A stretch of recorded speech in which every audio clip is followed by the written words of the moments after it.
Well-Fed World and the FAIRR Initiative. My name is Podselver, and I'm working as Director of UN Affairs for the Food Awareness Organization, ProVeg International in Berlin. Our goal is to unlock the potential of alternative proteins and support the ongoing shift towards healthier, more plant-based diets. We are lead organizers as ProVeg of the Food for Climate Pavilion, so please visit us in the same building here. It's a 2-minute walk from this area.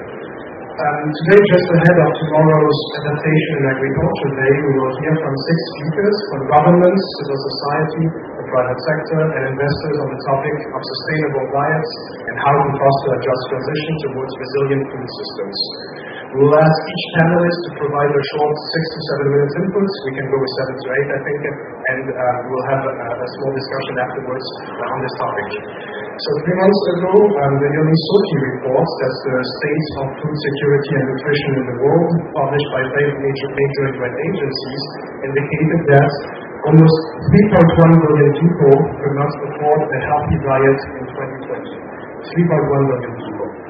The current geopolitical crisis in Europe is affecting food security in some regions, while the prices of food is exploding, hurting, of course, the most economically vulnerable. This, along with the fact that food systems are responsible for 1/3 of total greenhouse gas emissions, shows that our current food system is not resilient enough. Shifting to more sustainable diets and unlocking the mitigation potential of alternative proteins has been one of the key recommendations of numerous recent UN reports. And I'm going to quote another one, sorry for that, but 2 weeks ago the UN Environment Programme released its emission gap report with following key messages on food systems. I quote, "Food systems, which again account for 1/3 of all emissions, can be reformed to deliver rapid and lasting cuts. Focus areas for food systems include demand-side dietary change, including tackling food waste, protection of natural ecosystems, improvements in food production at the farm level, and decarbonization of food supply chains." It also quotes that transformation in the 4 areas can reduce 2050 food systems emission to around 1/3 of current levels, as opposed to emissions almost doubling if current practices remain in place. So it's really time for action. Governments can facilitate transformation by reforming subsidies and tax schemes. The private sector can reduce food loss and waste, use renewable energies, and develop novel foods that cut down carbon emissions. Individual citizens can change their lifestyle to consume food for environmental sustainability and carbon reduction. So this could unlock really a variety of benefits from better health and nutrition to reducing the negative externalities caused by food systems. So how can we make sure that a shift towards more fair and resilient food systems benefits everyone, including food producers and consumers? Our first speaker today is Martin Fick, and Martin, thanks a lot that you eventually made it. I know how busy your schedule is. Dr. Fick has been director of the UN World Food Programme, Global Office Germany in Berlin since 2021. Previously, he served as Deputy Special Envoy for the Food System Summit, Senior Director of the UNFCCC, Secretary and Climate Director of the UN Food and Agriculture Organization, amongst other positions. Martin, I would like you to maybe give us like in 7-8 minutes the big picture of the situation today, and how important is it like also to tackle the diet topic, especially like in some particular regions, I think. Raphael, thank you for the kind introduction and the mentioning of all other positions. I should add for clarity that I was also a truck driver and a DJ, and I'm very proud of that. But I took over my current job with the World Food Programme after the Food System Summit, which was really an incredibly intense experience, and I thought things would become a little bit cooler. But I took over my job on the 1st of November. In December, WFP called the current food situation the biggest humanitarian crisis since World War II. That was before a single shot was fired in Ukraine.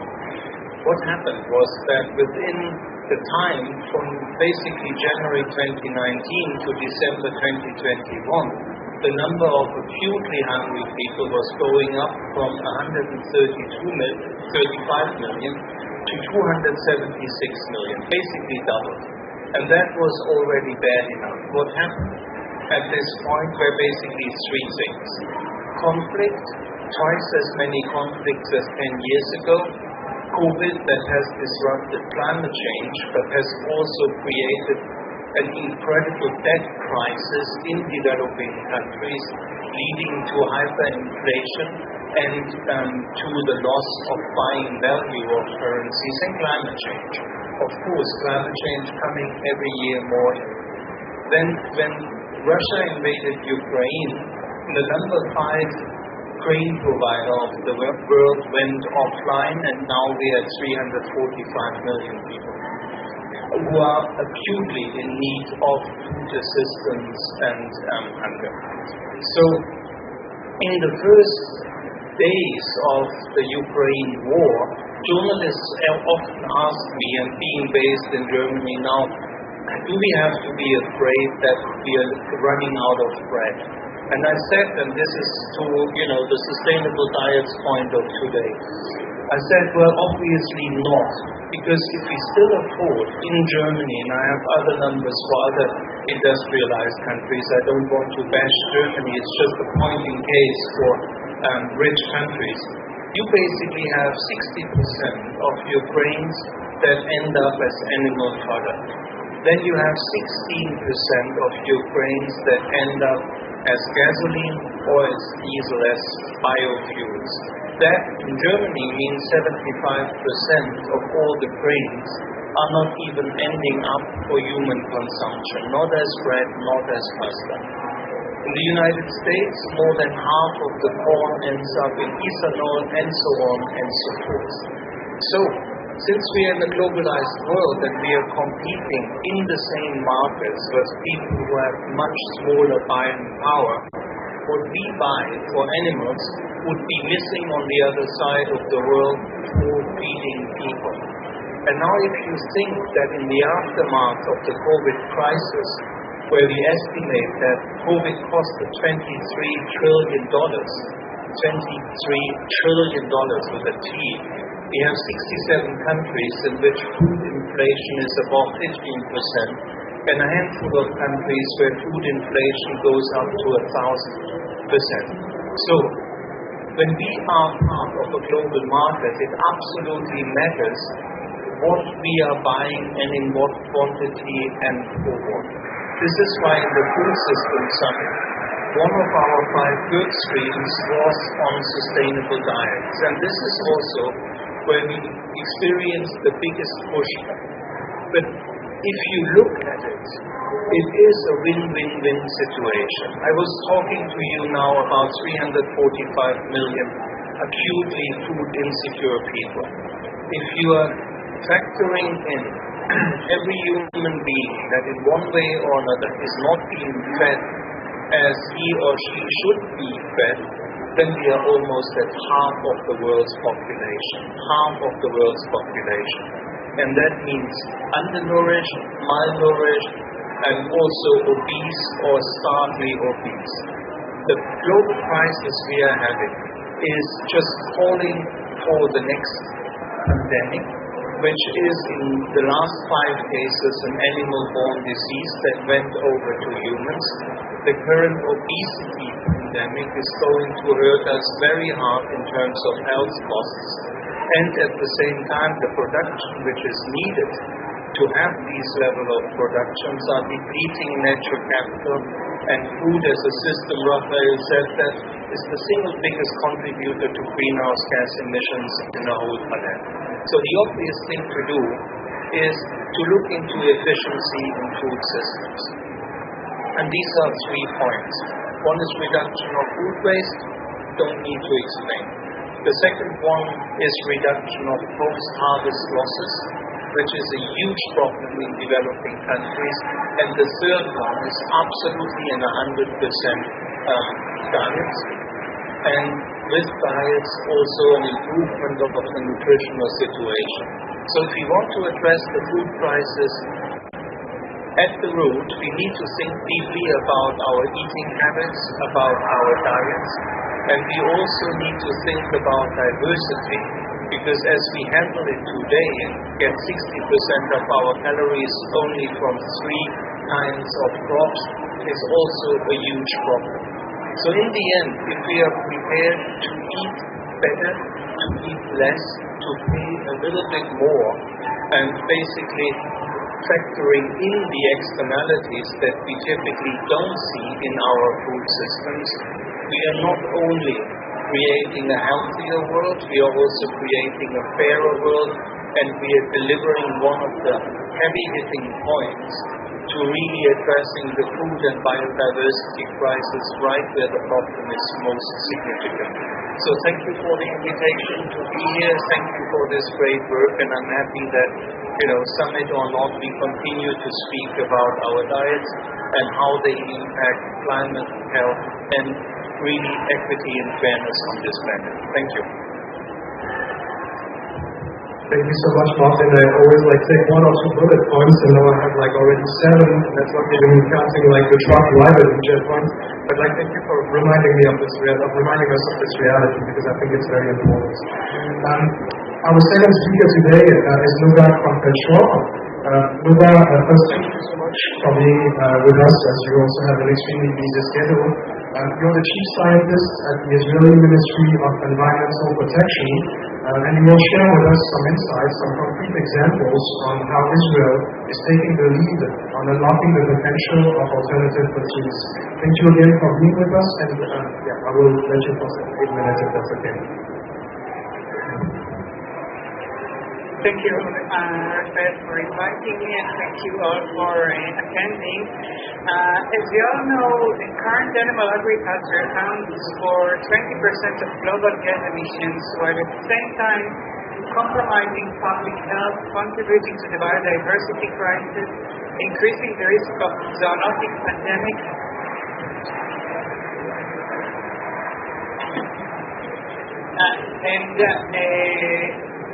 and being the leading cause of deforestation worldwide. A shift to a more plant-based food, especially in countries with high animal protein consumption like Israel, will significantly contribute to achieving the UN Sustainable Development Goals. It will reduce global greenhouse gas emissions, pollution, land and water use, and spread of zoonotic diseases. It will also improve human health and biodiversity, and being more efficient, it will also contribute to combating hunger. The UN emission gap report states that cutting methane emissions by 45% by 2030 can keep global warming below 1.5 degrees. Reducing methane emission is a low-hanging fruit in the race to tackle climate change. It is not difficult to achieve. Switching to a plant-based diet and reducing food loss and waste is something that we can all contribute to. In the Israeli National Pathway document for healthy, equitable, and sustainable food systems submitted last year to the UN Food Systems Summit, Israel clearly stated that to improve human health, increase national food security, and decrease the environmental footprint of food production, animal protein consumption should be reduced in line with the levels recommended by the World Health Organization and the Ministry of Health in Israel, and should be replaced primarily by a higher proportion of plant protein and sustainable alternative protein. To ensure that alternative proteins are safe and healthy for human consumption, a substantial budget should be allocated to study the health and sustainability impacts of food-based alternative proteins, including plant and plant-based proteins, cultivated meat, milk, and eggs, and fermentation. The knowledge emanating from these studies will form the basis for updating the National Nutrition Recommendation as well as future National Food Security Plans. At the same time, since the consumption of animal protein in Israel continues unabated, we must ensure that animal welfare in the food industry adheres to higher standards. Sustainable fishing should be required and implemented, and environmentally destructive fishing techniques and overfishing must be prohibited. Israel has the potential to be a world leader in the field of innovative foods such as alternative protein. The government is investing in sustainable healthy food startups, companies, and in academic research. Switching to a more plant-based diet and healthy alternative proteins can close the gap between the limited production capacities in Israel and the demand, while reducing animal suffering and the ecological footprint generated by contemporary food systems. And finally, success can only be attained if accompanied by a profound education and public awareness campaign to promote the understanding of what sustainable food systems are, the blustering of environmental and agricultural education, and the consumption of local, healthy, and sustainable food while continuing to reduce the consumption of animal protein. These actions are incumbent among people at all ages. Now, I must be frank and say that moving from these declarations to actions is not easy. It's much easier to declare, and even though we achieved the agreement of all relevant ministries to this document, moving to action is much more difficult. We succeed in some areas and are less successful in others, but we are optimistic. I think we have to be optimistic and that we have no other choice. Thank you. Thank you so much, Nuga. Yes, it's very, very interesting. I have many discussions also with Israeli colleagues about everything that is happening, and I think we can actually learn quite a lot from that. I think we can actually also leave with more opens, because I don't think it makes a big difference actually with the sound, but we will do that later. I would like now to introduce David Valdez as our next speaker.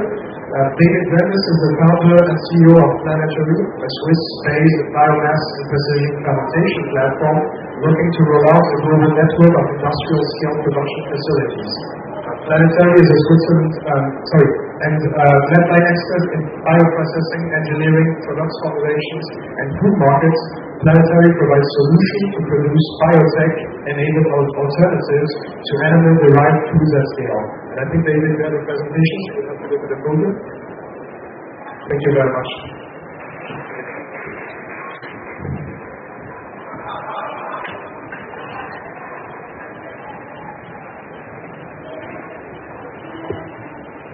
Thank you, Raphael. Need to press here? Or? Okay. Okay, so I hope this might work. Yeah, so thank you, Raphael. Thanks for the invitation. Thank you to ProVeg. As mentioned, I'm a startup founder, so you're getting a startup presentation might be a little bit out of format given the conference, but I hope you'll enjoy it and it will be insightful. As we learned today, in Israel, technologies such as plant-based, cultivated, but also fermentation are on the agenda. I will specifically focus a little bit on fermentation today. I want to talk in general about, I think, the opportunities that alternative proteins bring along when it comes to environmental positive impact factors. I'll also talk a little bit about the definition of several words that I used in the title of today's session: a sustainable diet, a just transition towards resilient food systems. What does that mean actually? And then we'll also spend 2 minutes on how Planetary is tackling these elements. Okay, first technical challenge. IT support? Yeah.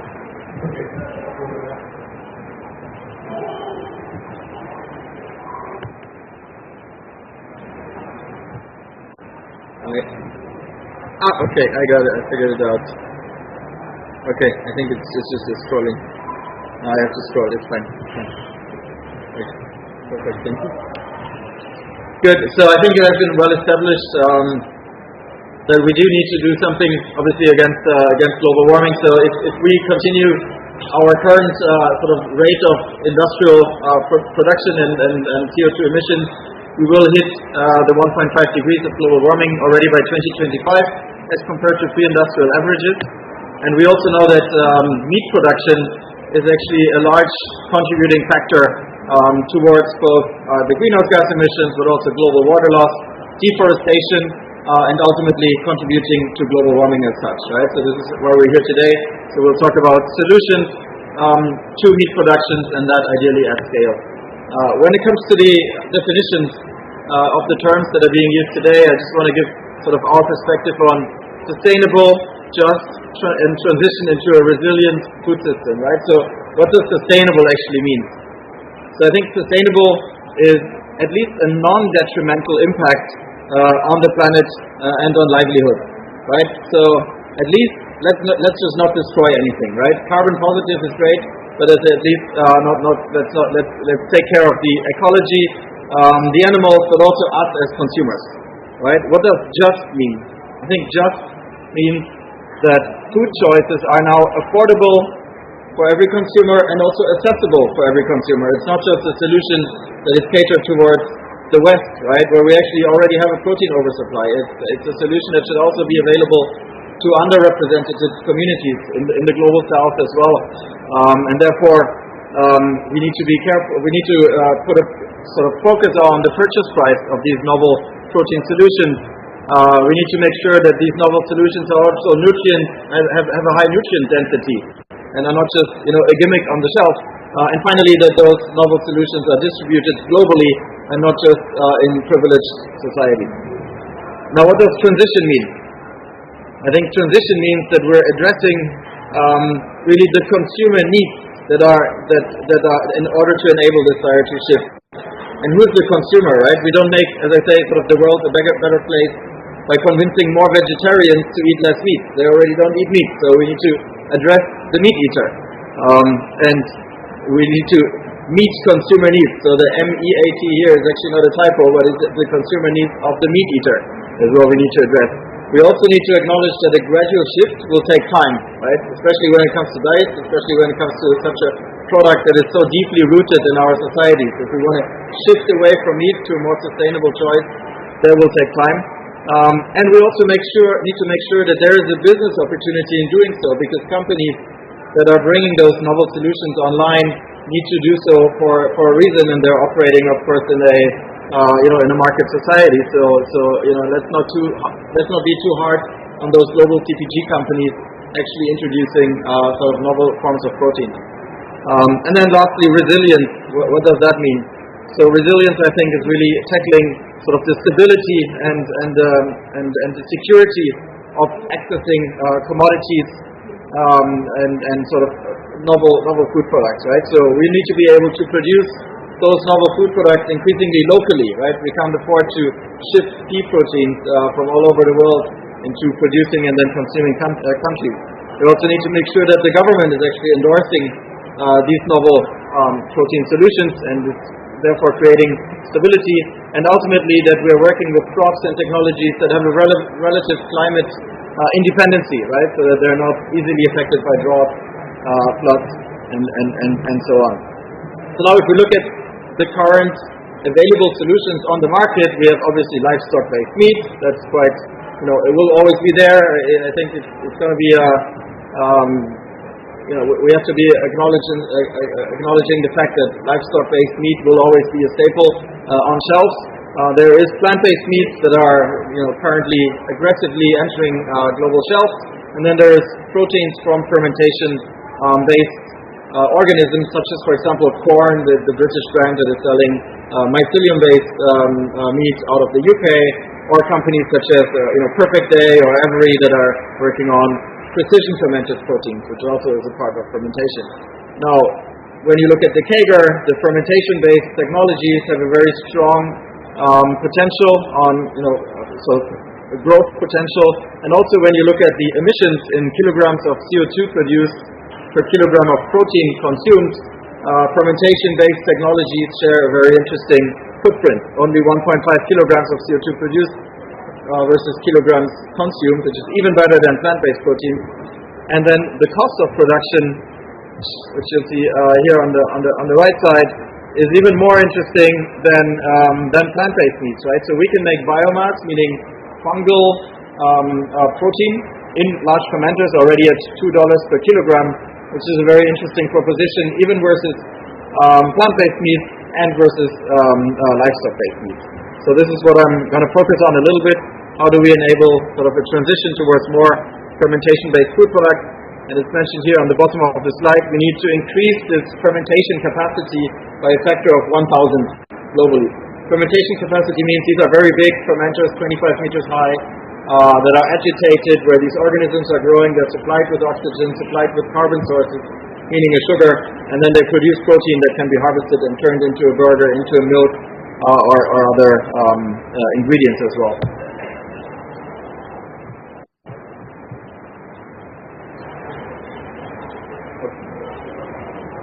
Sorry. Yeah, so Planetary is currently, sorry, very fast. No. It's almost impossible to, okay. Huh? Okay, got it. So we're currently setting up a network of global production platforms, starting with the first plant in Switzerland, and expanding into places like Brazil, Asia, North America, and in order to really produce fermentation-based proteins at scale for third parties. There are a lot of companies, around 80 startups in this world that are active in the field of fermented or precision fermented and biomass fermented proteins, and they don't have any place to actually produce at scale. So we're building the infrastructure globally to give those companies sort of a home and a credible access to market. And if we are doing so, and we manage to build these 6 plants by 2030, then this means a total by 2030 a total potential of 20 megaton reduction of greenhouse gases and CO2 equivalents. And if you remember the first slide, in order to stay under 1.5 degrees of global warming, we actually need to take out 1 gigaton per year of greenhouse gases. So we're looking forward to contribute to that target by 2% annually as we're building out this large sort of production network.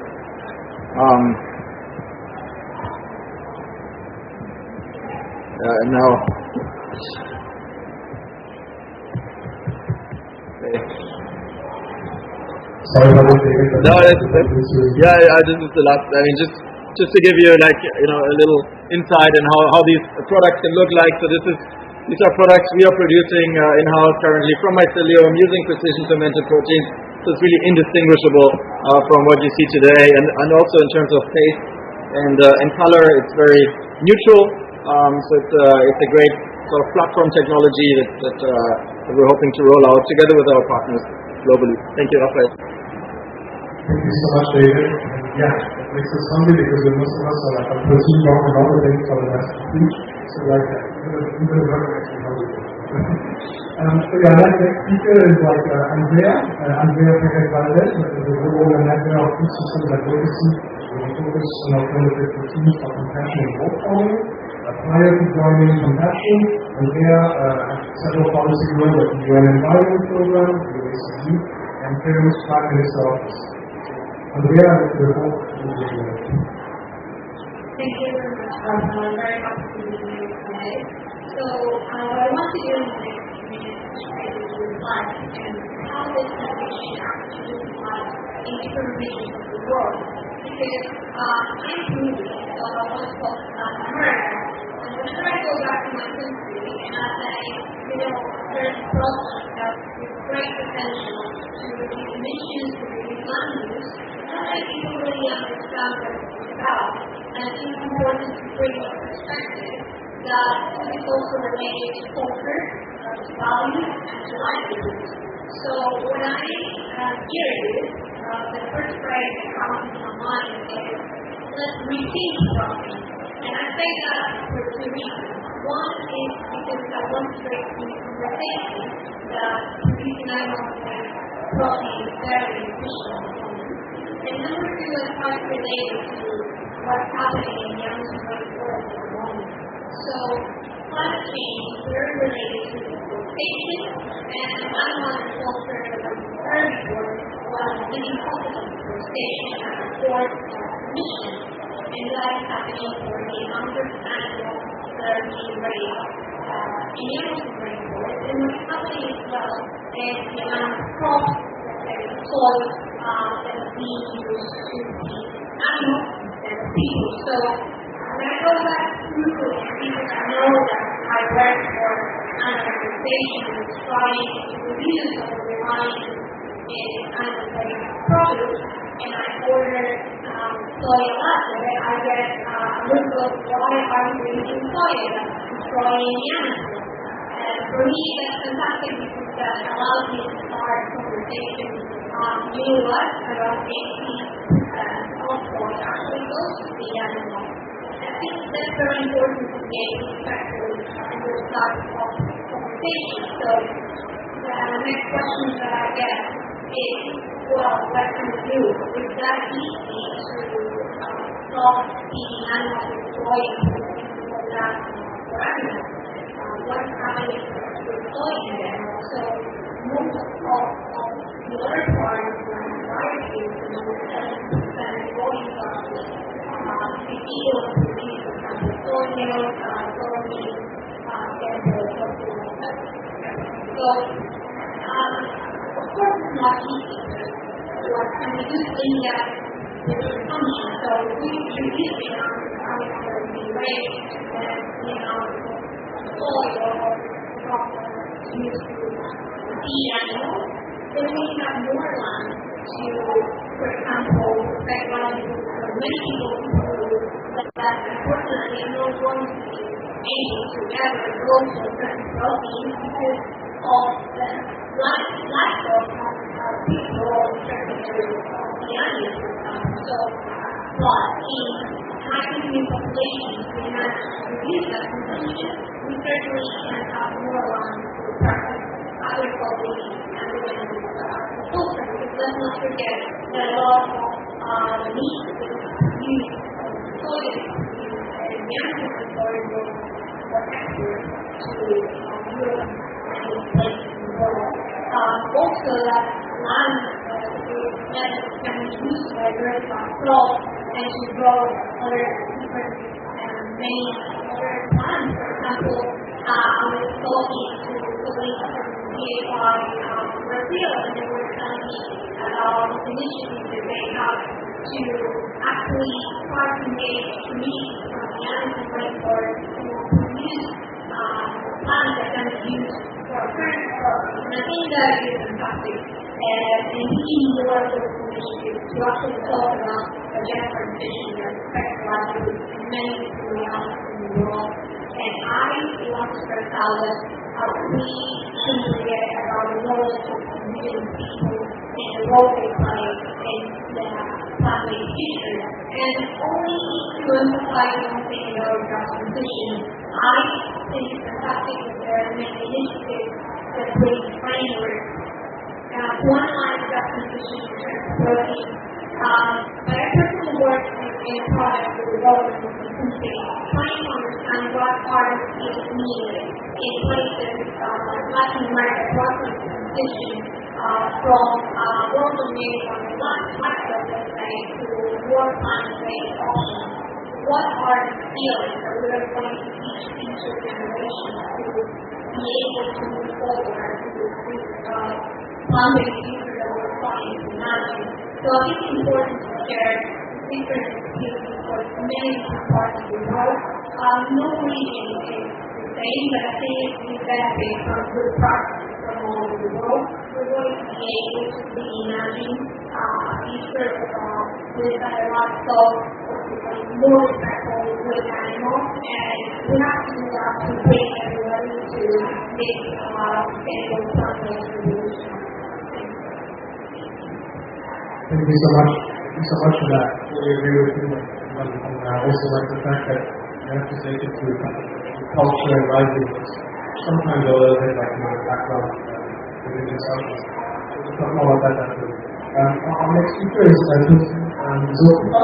Tulsi is the Executive Director of the NGO Alliance CAAWO and is based in South Africa, a member of the African Union's Africa Platform for Animal Welfare, and serves on the Coordination Committee for the Implementation of the Africa Strategy for Animal Welfare.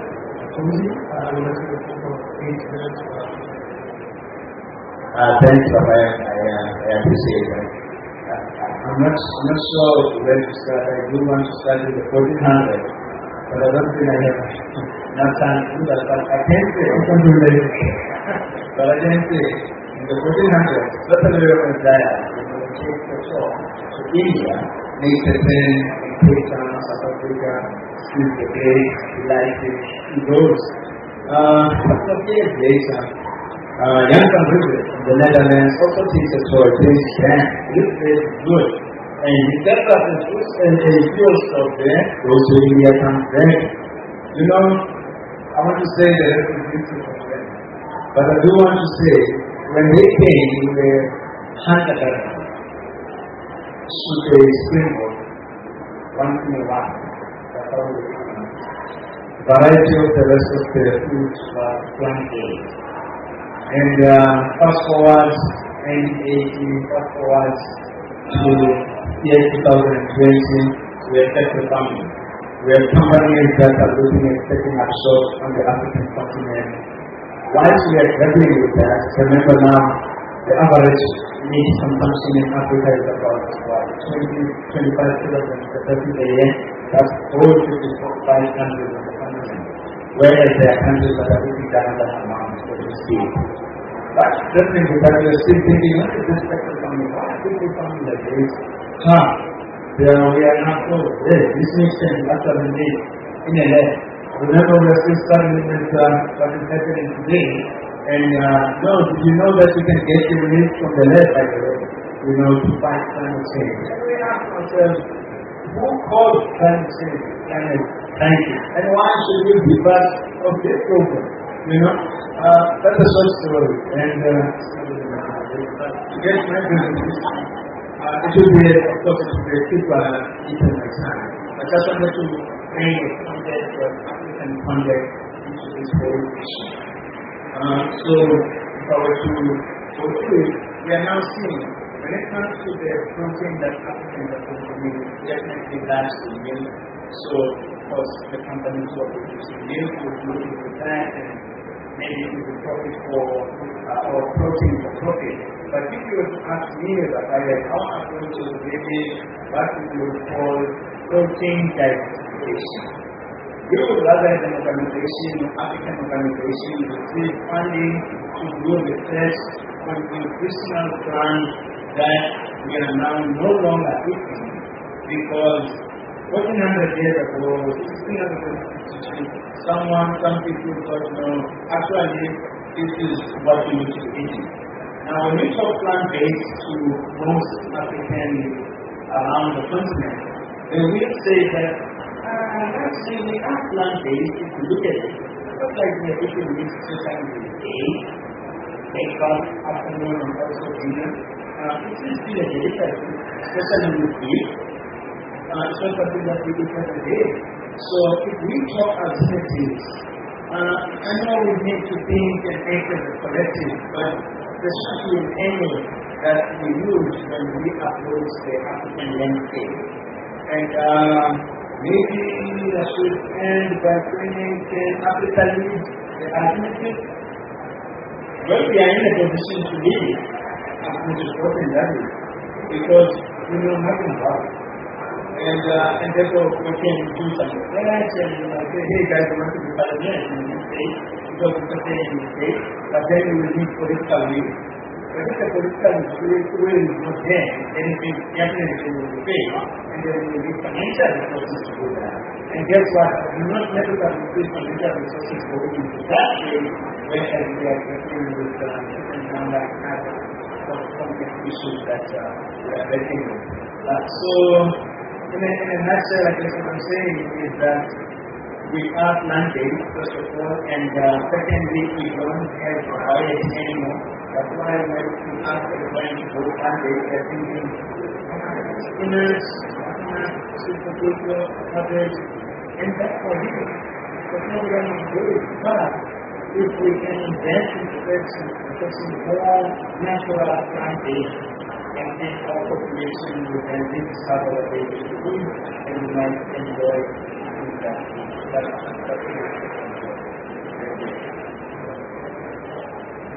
Thank you, Joseph. Very interesting. I think that was a question afterwards. I think also the topic of affordability, like you mentioned just at one point, they talk a lot of this stuff is on the fact that the catering, there is of course not enough plant-based options, and we're also talking with the next president to make sure that it's there. But one thing that we also can mention is actually the affordability of food in this stuff. It's like very, very challenging for 80-90% of the day. It's kind of okay, but for like many people it's a real challenge. So I think it's also something that we have to really do better on the next stop, and we're trying to also engage with the next stop to make sure that it's also something that we need to kind of popular, etc. I think it's also very challenging for those agencies to be able to inform like all that. So I would like now to let the to our next speaker, Lettini. Maria is the Executive Director of the FAIRR Initiative and is responsible for the oversight of the PFAIR strategy and work plans.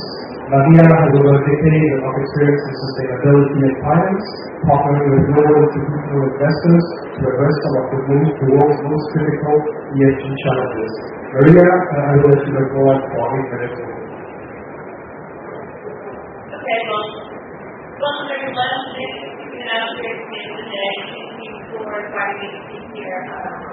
You heard my introduction, my bio. I'm Lettini. I represent Institutional Investor Network. We're called FAIRR Initiative. We are a member network. We have over 350 members who combine assets of over $70 billion now. And our members join our network because we provide them research and tools and opportunities to engage in dialogue with companies around risk and opportunities in the future. We particularly focus in on the global protein supply chain. We look at systematic agriculture and alternatives to that.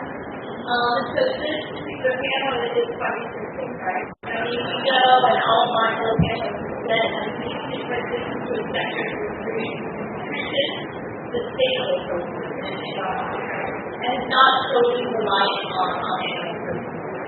So for investors, and that's my purpose, are focusing in and primarily initially on third risk nutrition, right? We already heard about food security risks. We already have those very volatile commodity prices, inflationary pressures, just like Mark mentioned. And I also think we need to rethink this competitive advantages with specific countries and how they're producing food. We know we have an over-reliance on animal protein, particularly in developed countries, and we heard about the externalities that this produces, right? Emissions, waste from incidental animals, we currently have 3 times as many animals in the intensive livestock food as we use on the planet, so they're twice as much food. So if you think about the externalities that we need to our water, to our soil, to our air, that needs to be valued. And that's what investors begin to think about, and start to think about responsible transition. So investors are quite keen in understanding the risks of animal protein and thinking about engaging with global corporates about diversifying away from animal protein for financial material reasons. So we have a collaborative investor engagement, which investors come together to have big dialogue with global corporate companies, innovation funds, local team manufacturers, retail owners like Valdez, Lettini, Unilever, Amazon, Costco, Walmart, and we are asking them about their exposure to animal protein and they're thinking about diversifying away from animal protein, whether it's diversified plant-based products or alternative protein, or other including meeting climate targets, meeting biodiversity targets, thinking about the nutritional elements of their protein portfolios and how they contribute to even as consumers have better choices instead of nutrition. Now, we should take a climate lens on that and what the impact across the globe. Now, as you say, perhaps a great number, 65% of those consumer-facing companies in our engagement have science-based requirements. especially with that now has net zero. And that's great. But yet we know that those supply chains are bad. And that also means that their suppliers and their producers will also have to be implemented net zero targets in order to get the feed through the transportation companies. And that really has a real world implication. So alternative protein can actually be a win-win for the industry and for sustainable food system transition. And that includes a whole menu of protein options, right? Whole food options like plants and food, meat and plant-based meat alternatives, cultivated, meat. There's really a whole menu of options that you can food system transition. And it's really exciting. I mean, they mentioned that plant-based parity with meat to be a featuring as intended in 2023, where we see parity on cost and purity. The alternative protein market plan is growing to the take a significant share of the animal protein market, more than I had anticipated a few years back, to be anywhere from 10% to 30% in 10 years' time. And countries are investing in all protein itself. We heard that from our colleagues in Israel, right? And some of the pioneers out there, Israel headed the U.S. business. We know that in this inflationary environment, actually animal protein prices in many cases are higher than plant protein alternatives. In this climate environment, farmers have had to call birds to go down the grain. They have to rethink their crops because of drought, fires, and floods. In this new consumer environment, we've had dairy producers in the U.S. thinking about how to transition their products and in some cases with safe farming. And in this regulatory environment, farmers in the Netherlands have had to think about a pig farm and option into voluntary program in order to allow the Netherlands to be their nitrogen market or avoid possible forced solutions. And you know what's happening in the removal of agricultural subsidies, right? Smaller farms are becoming redundant, and farmers have had to leave the industry. So when we're thinking about building sustainable economies, we also need to think about building sustainable jobs. And it's a very labor-intensive industry. Some cases in some countries, 66% of workers are actually dependent on agriculture. And we know that studies have shown that farmers actually can be and should be part of the new system of food system access farmers. So to diversify our global food chain actually can create jobs. We know that the ILO about 18 months ago conducted a research that said by transitioning to net zero, we can actually create about 15 million new jobs, and some of those by diversifying plant-based food production. And in the UK and developed markets, the National Food Strategy found that thousands of new jobs would actually be created in new sustainable food production paradigms. And finance, which is where we're coming from, Perez really wasn't a play role. So we introduced the white paper recently, and we have a couple copies here if you would like to see it on just transition. That really highlights a few areas where finance is playing a role, and this is developing all the time. So when we're thinking about a sustainable food system and sustainable transition for farmers, we need just transition funds. And that would be, already different funds that are focusing on social impact and targeting sustainable food transition, which is also aligned with that.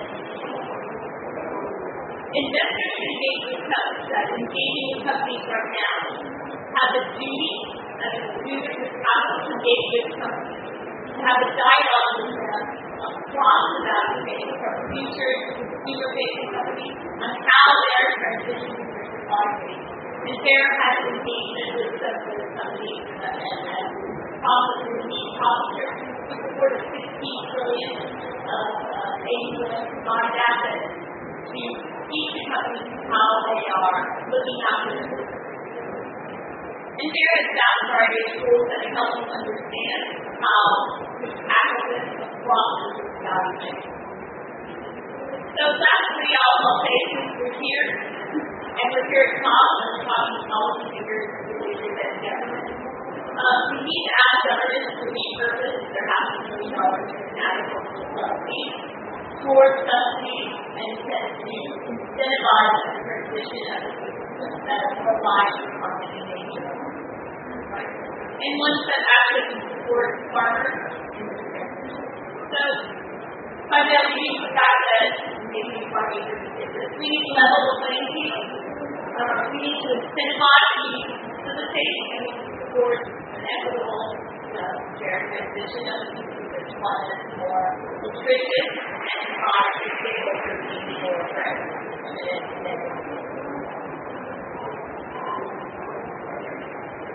Thank you so much, Maria. And great that you mentioned level playing field. I think it's also perfect. Like transition has been worked a lot on the topic also of level playing field, like for the land-based sector, alternative protein in general. This is something there is a lot of work to do. We see it especially in this climate crisis, also in the inflation context, the level playing field that is very, very important. So we will introduce now our last panel speaker, so we will go for a question and answer afterwards. Cecilia McAleavey is Director of Sustainable Eating, Public Affairs at Oatly, the world's original and largest oat-based company. After working in the cabinet of the European Commissioner for the Environment, Cecilia held senior management position in the academic and medical field in Sweden. She is a committed spokesperson of sustainable food system, plant-based diet to tackle climate change. So Cecilia will give you the floor for also 8 minutes. Thank you very much. Thank you for inviting me here today. It's very exciting, and I must say I have inspired me to do all the young friends here, and I also further like we are in quite a situation. We all know that. But I do, and I've heard how much earlier saying that it is inspiring to see there is action in the floor. Last year I was top one goal, and we asked to do the people agenda. It is something. And I think that is that progress. We need to also spotlight progress here. It does matter when we join forces. So I will use this moment to mention the opinion, because I do think we're all trying and very positive. I say that the key business, working with consumers, working with NGOs, I mean, we are working together. And how happens that working to be like NGOs there? But now, we are working together on trying to find solutions. I'm trying to listen to our regulated policies very so long. There are other pushing that are ahead of the game, and also like you say, that's where the lessons are going as well. That's very, very interesting. And I find that inspiring. I believe that we can happen. So what do we do as a business? I think it's also interesting when we talk about climate impact. The irony of our business, so I represent a company called Oatly, and we do oat-based bread. Our mission is to help transition from traditional animal-based dairy to our amazing oat-based dairy or other types of dairy like ours.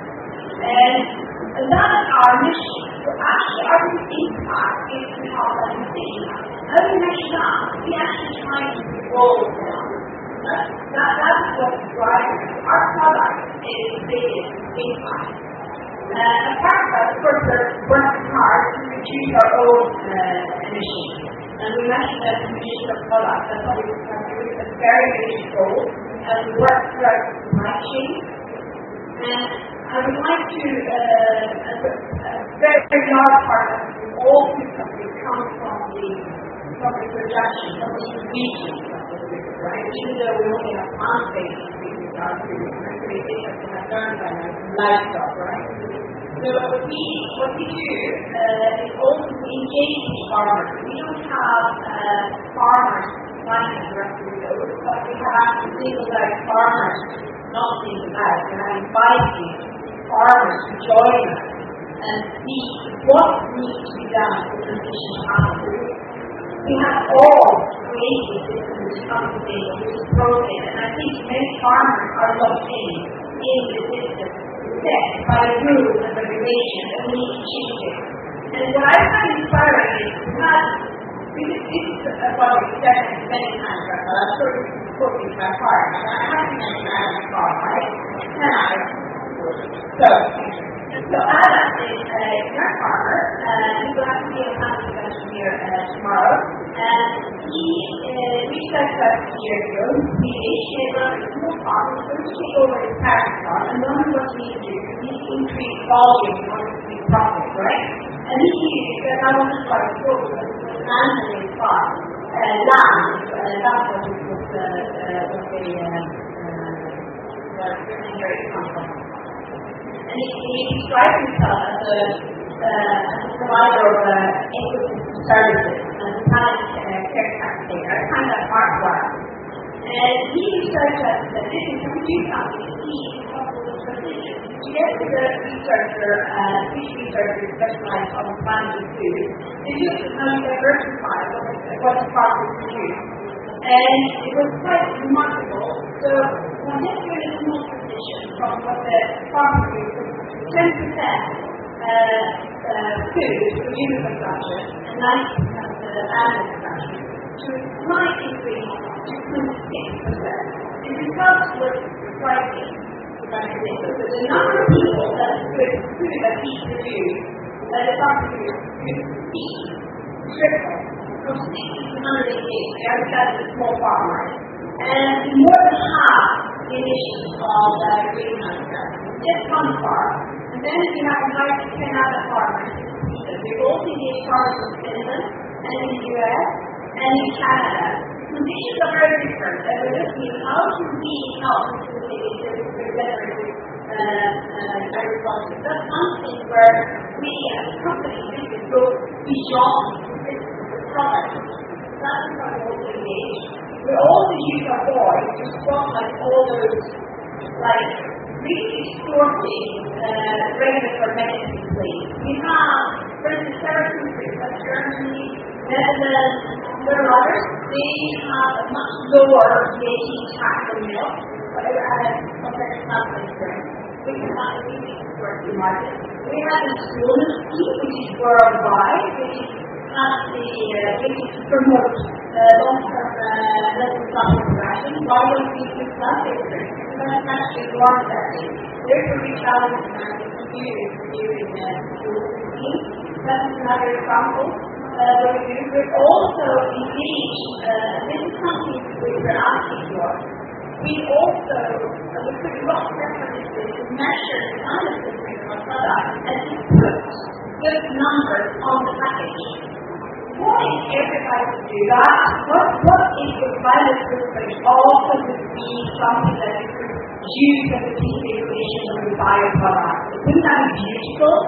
It's transparent, also the alternative to incentivize the business to actually reduce the climate footprint through the packaging. And this is higher, and this is very inspiring, guys. So this is here, and this is yes, we want it, right? Day-to-day costs. I know it's feeling you're all there, but I just think this is beautiful, and we ask for it to be mandatory.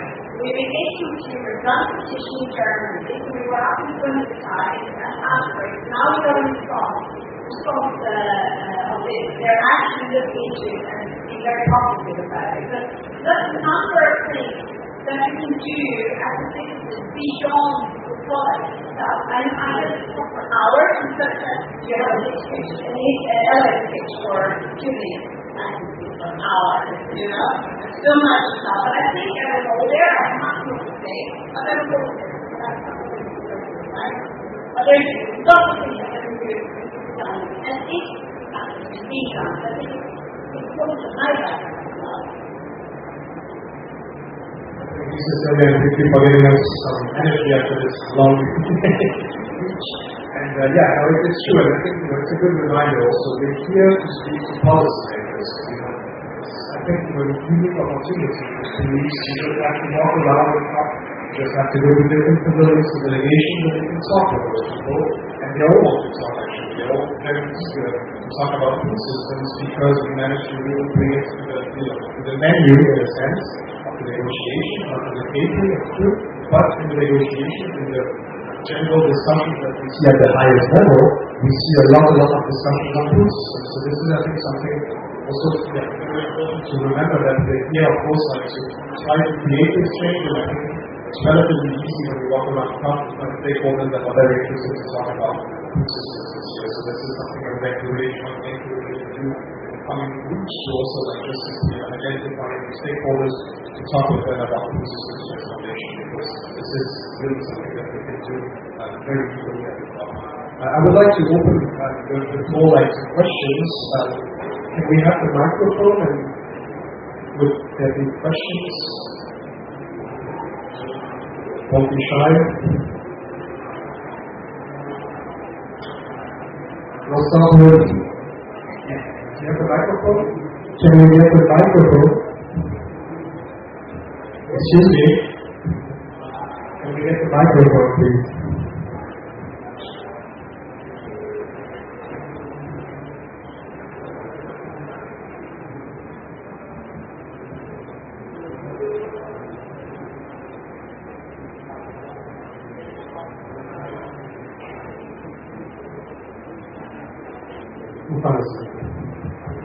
Can I ask a question while we're trying to get the mic?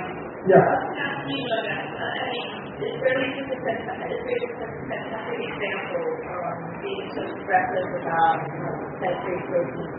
I mean, one of the takeaways, and I'll think for other countries, you might want to do something similar.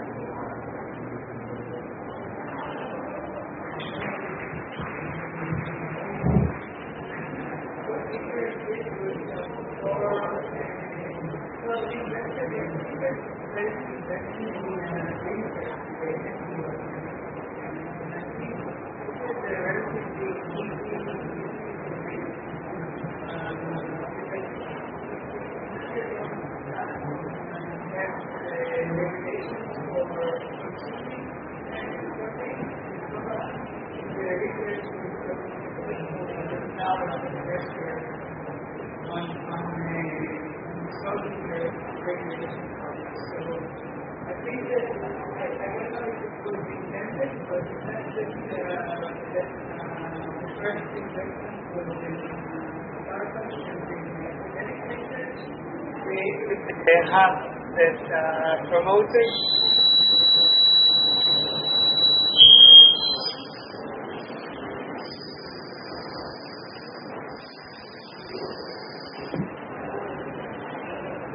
the community of alternative protein startups, and the next steps are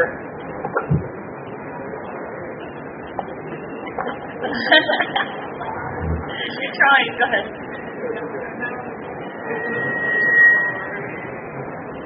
creating the next steps. So I think. Excuse me, we have problems with the sound?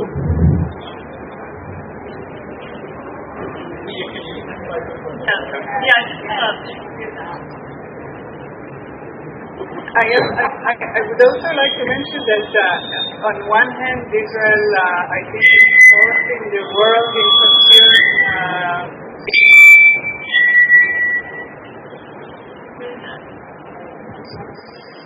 Can you do something about the sound? We have. Maybe. Hello? Yeah. Okay, I think this mic is working. So my question would be to the three persons on the right side of the panel. What do you think of a proposal supported by the European Parliament to have a zero fat rates on vegetables, fruits and plant-based options, and the highest fat rates for products with negative impact on sustainability and health? Would you like countries to apply such tax reforms?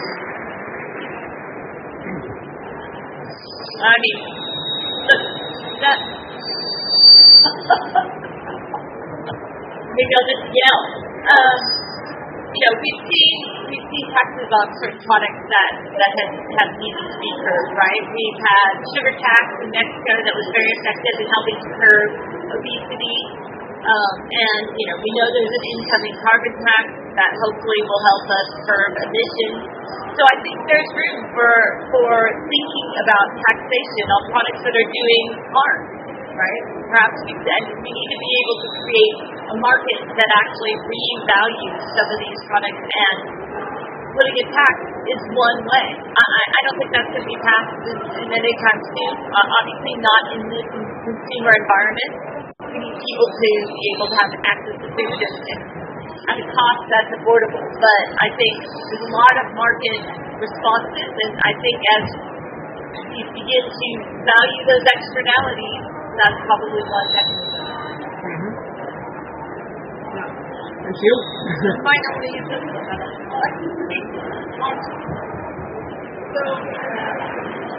So I'm trying here now, yes? So our position is at least the level playing field. I mean, there are so many unintended consequences attached as well, and now they are distorting the wrong way for sure. So from our perspective, at least the level playing field.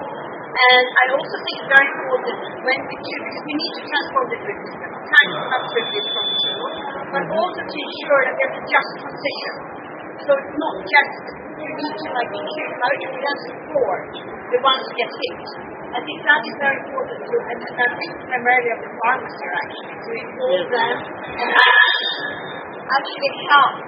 If so, use that in order to help the transformation happen throughout the supply chain. So because traffic of funds for the taxes to actually strengthen the people. Yeah, I think yes, because it shouldn't be the way it is, for sure. Okay. I fully agree with what was said just before, and we're just going to change.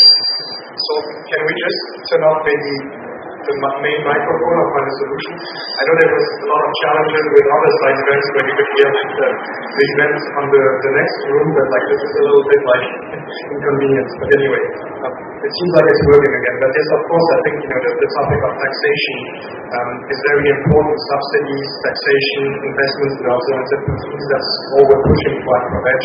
Of course, catering and setting the example also from international conferences to governments to others that can also change the way they cater. That's I think the key entry point that we see.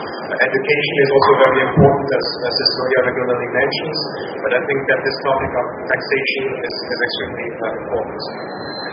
So it seems that it's more or less working when we don't move too much.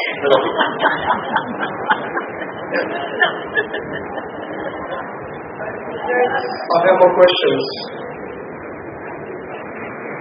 Yeah, we have one more question that comes. Maybe you can speak loud or on the podium. Come to the podium.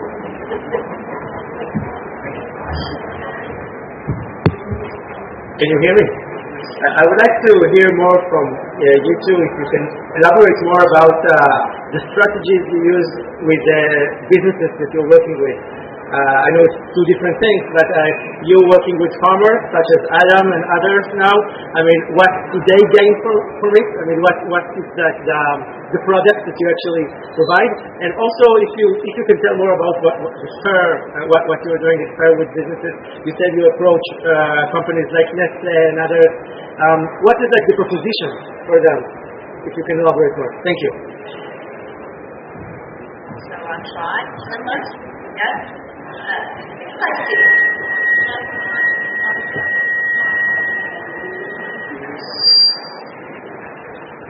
Hello. So,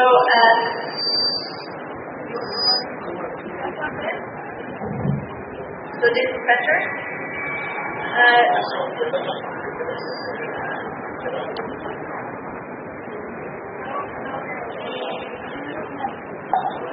Okay, so I'm fine. Hello. So this is like a comedy show soon.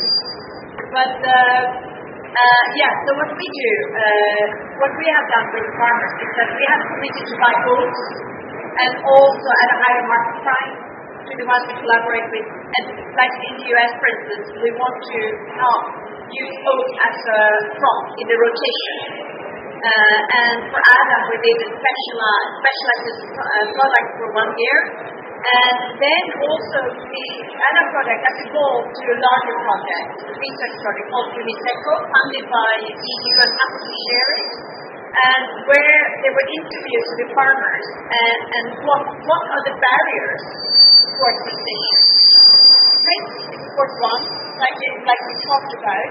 Others are traditions, knowledge, because it's a different kind of, it's a different kind of skill for something you have been trained in, and also infrastructure.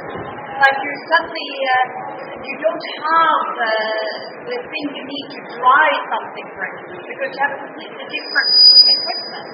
So there are lots of barriers. So I think, and what came out of the Uniseco project was that they were lacking a platform on which they could discuss transition. There are very many farmers, businessmen and women, who want to transition, but how to do it, how to get support to do it. So I think that was also one of the benefits of that project. Because they want to be in the forefront as well, right? That's a brief answer. Is that okay? So what we do with companies, we bring together investor coalitions. So we have a member network of, as I mentioned, 350 members whose combined assets total $70 billion. We put forward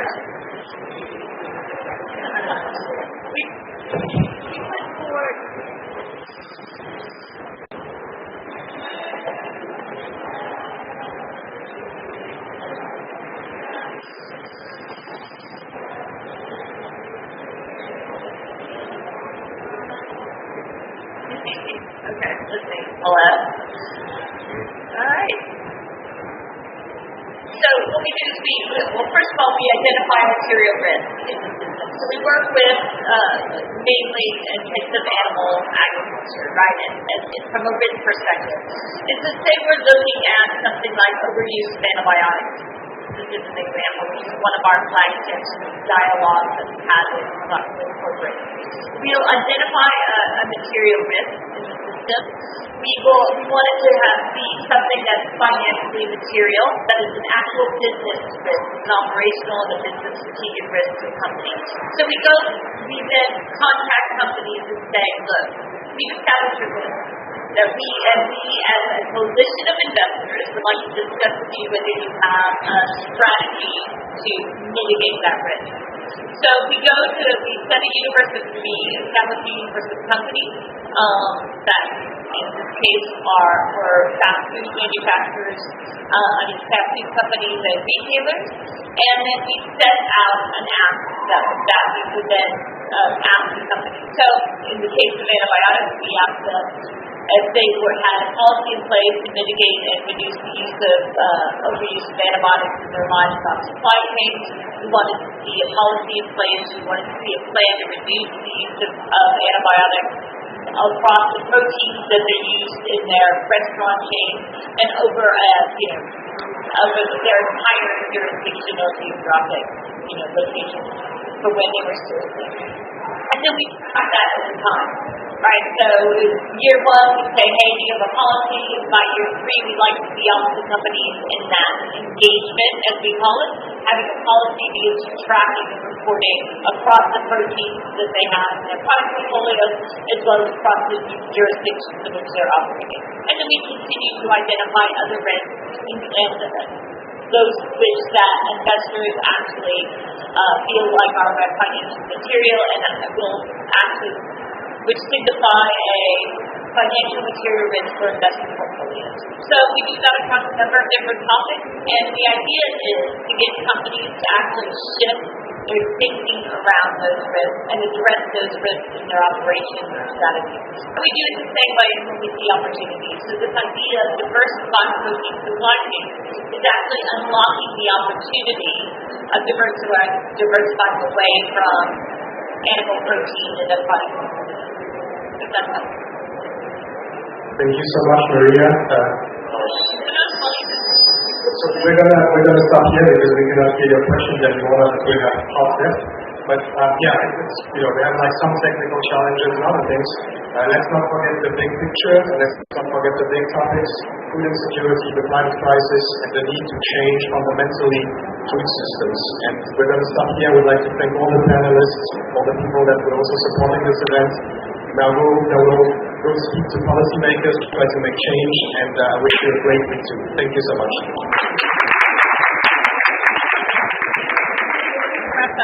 Great job. Thanks, Raphael, for his patience. Good moderation.